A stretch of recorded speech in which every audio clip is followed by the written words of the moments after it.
الرحمن الرحیم۔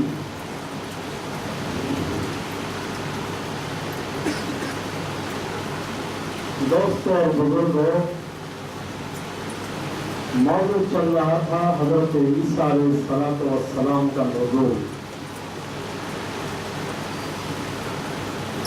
حضرت عیسیٰ علیہ السلام دمشق میں نازل ہوں گے۔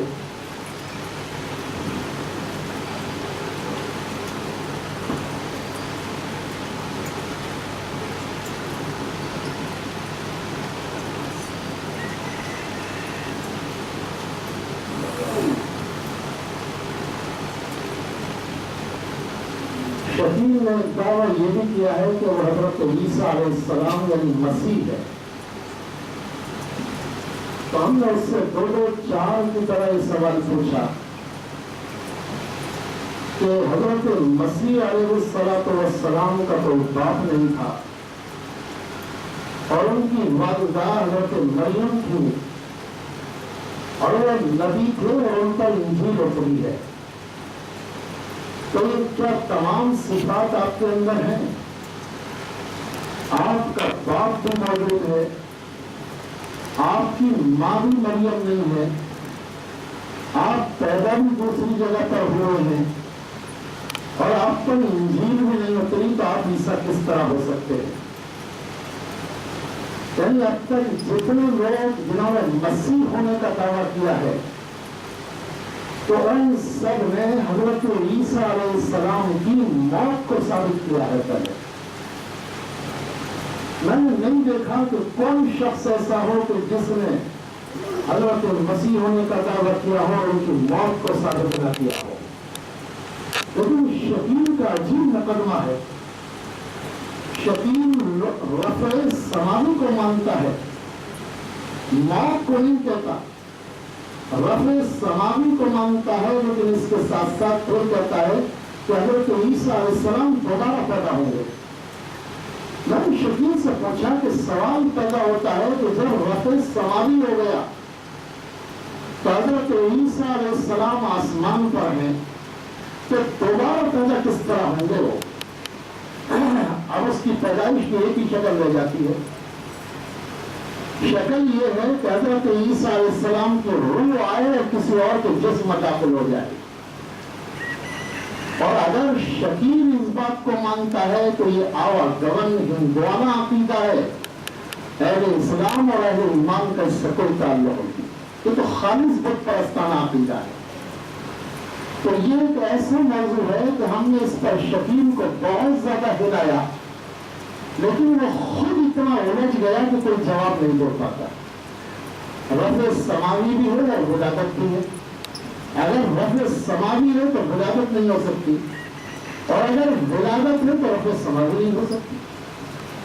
تو حضرت عیسیٰ علیہ السلام کے سلسلے میں اس کے جو خیالات ہیں وہ بالکل متضاد اور نہایت ہی عجیب قسم کے خیالات ہیں۔ ایسا لگتا ہے تو اس نے فرصت کے ساتھ انہیں مرتب نہیں کیا ہے۔ جتنے بھی فتنہ پرور ہوتے ہیں تو وہ بڑے مشورے کے ساتھ مرتب کرتے ہیں، لیکن ایسا لگتا ہے اس سلسلے میں اسے مشورے کا موقع نہیں ملا اور اس نے ایسے ہی کوئی بات کہہ دی اور پھر اپنی بات کی پچ کر کے بیٹھ گیا۔ تو حضرت عیسیٰ علیہ السلام جب اتریں گے تو دو فرشتوں کے کاندھوں پر ہاتھ رکھے اتریں گے اور نزول من السماء ہوگا سیدنا عیسیٰ علیہ السلام کا۔ تو ہم نے کہا کہ شفیع کا یہ ثابت نہیں اور شفیع اس لحاظ سے بھی چھوڑا ہے۔ پھر حضرت عیسیٰ علیہ السلام آ کر دنیا کے سب سے عظیم فتنے جسے ہم فتنہ دجال کہتے ہیں اس کا خاتمہ کریں گے۔ دجال کا فتنہ اتنا عظیم فتنہ کہ حضرت نوح علیہ السلام سے لے کر جناب رسول اللہ صلی اللہ علیہ وسلم تک تمام انبیاء کرام اس سے پناہ مانگتے رہے۔ اس فتنے کی ہولناکی کا انداز لگائیے کہ ایک نبی کو آسمان پر رکھا گیا کہ کسی امتی کی بس میں طاقت نہیں ہے تو اس فتنے کا مقابلہ کر لے، تو ایک نبی کو رکھا گیا اور نبی آ کر اس فتنے کا قلع کریں گے۔ ہم نے کہا آپ نے دجال کو جو قتل نہیں کیا تو اس میں بس وہی بات کہ دجال جو ہے امریکہ اور فرانس ہے اور میں نے انہیں چوٹ پہنچا دی اور تم نہیں سمجھتے بات کو. اس طرح کی اس نے حرکتیں کی ہے. بہرحال ہم نے اس طرح کی بہت ساری علامات کے ذریعے شکیل سے مناظرہ کیا اور ہمارا یہ مناظرات تقریباً 2 سال تک چلتا رہا. ہم نے شکیل سے یہ بات کہی کہ اگر تو اپنے آپ کو سچا سمجھتا ہے تو سچا سمجھنے والے کبھی چلمن میں نہ نہیں چھپایا کرتے, تو سامنے آ کر اپنا دعویٰ کرتے ہیں. جناب رسول اللہ صلی اللہ علیہ وسلم نے اپنے آپ کو نبی جب دعویٰ کرایا تو کوئی صفا پر کھڑے ہو گئے اور کوئی صفا پر کھڑے ہو کر ڈنکے کی چوٹ اعلان فرمایا. یہ ہے نبی کی شان. آپ صلی اللہ علیہ وسلم کے پاس جب نجران کے عیسائی آئے اور کہا ہم تمہیں نبی نہیں مانتے, تو آپ نے کہا کہ آؤ میدان میں مباہلہ کر لو. اور پھر آپ صلی اللہ علیہ وسلم اپنے اہل بیت کو لے کر آ گئے تو نجران کے عیسائی ڈر گئے کہ یہ نبی کا چہرہ ہے, تو ایسا نہ ہو کہ ہم تباہ و برباد ہو جائیں. تو صادقوں کا حل تو یہ ہوتا ہے. تو میں نے پہلے شکیل کو مناظرے کا چیلنج کیا کہ وہ سامنے آئے اور مناظرہ کر لے. مناظرے کا بھی اس نے چیلنج قبول نہیں کیا. میں نے پھر مباہلے کا چیلنج دیا, مباہلے کا چیلنج قبول نہیں کیا. اور تقریباً 4 کتابیں اس نے لکھ کر نیٹ پر میرے خلاف ڈالی. میرا ارادہ یہ تھا کہ اگر یہ زندگی کے آخری سانس تک لڑے گا تو آخری سانس تک اسے کیفر کردار تک پہنچایا جائے گا. لیکن اللہ کا فضل یہ ہوا کہ شکیل کو بہت جلد یہ اندازہ ہو گیا کہ اس نے غلط جگہ ہاتھ ڈال دیا. اور اس اندازہ ہو جانے کے بعد پھر وہ پیچھا چھڑانے لگا. اور جب ہم نے 5ویں قسط لکھ کر ڈالی ہے تو اس کے بعد سے شکیل بالکل خاموش ہو گیا اور نیٹ پر پھر اس کی کوئی آواز سنائی نہیں. جب سے آج تک شکیل خاموش ہے بالکل. لیکن خاموش ہونے کے بعد دوستوں اور بزرگوں نے پالیسی تبدیل کر دی. اور اس نے پالیسی یہ تبدیل کر دی کہ نہ خواہ مخواہ کا وقت اپنا مناظرے اور مباہلے میں کیوں خرچ کرو. اس نے یہ کیا کہ بہت ہی خاموش اور سری دعوت شروع کی اور اپنے مبلغین کی ایسی تربیت کی کہ ان کا خاص انداز یہ ہے کہ سب سے پہلے مخاطب کے ذہن میں یہ بات ڈالتے ہیں کہ موجودہ جو علماء ہیں ان کی کیفیت وہی ہے جو کسی زمانے میں یہود و نصارہ کے علماء کی تھی. جس طرح یہودی علماء حضور صلی اللہ علیہ وسلم کی بعثت اور آپ کی نبوت سے جلتے تھے اور حسد کرتے تھے اور اسی کی بنا پر آپ کو ستایا, تو وہ کہتا ہے کہ حضور صلی اللہ علیہ وسلم کی پیشین گوئی کے مطابق یہ علماء جو ہیں یہ حضور کی پیشین گوئیوں کو نہیں سمجھتے ہیں اور یہ کسی کو مہدی نہیں ہونے دیں گے اور مہدی تسلیم نہیں کریں گے. تو اس لیے ہمیں علماء سے ربط نہیں رکھنا ہے, سب سے پہلے علماء سے کاٹ دیتا ہے.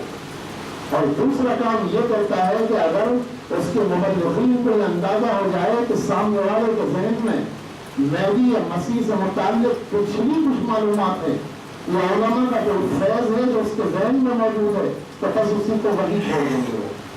وہ صرف خالی ذہن لوگوں کو پکڑ رہے ہیں جو بالکل سمپل ذہن کے ہوں, صاف ذہن کے, نہ ان کے پاس دینی معلومات ہو, کچھ بھی نہ ہو, لیکن جدید تعلیم یافتہ ہو.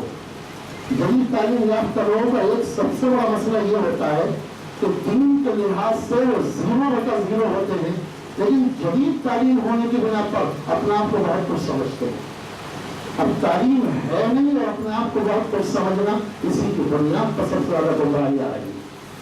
دوست اور بزرگ اور شکیل اس سلسلے میں اتنا کامیاب ہے کہ میں نہیں سمجھتا کہ کوئی مدعی کبھی اتنا کامیاب ہوا ہو.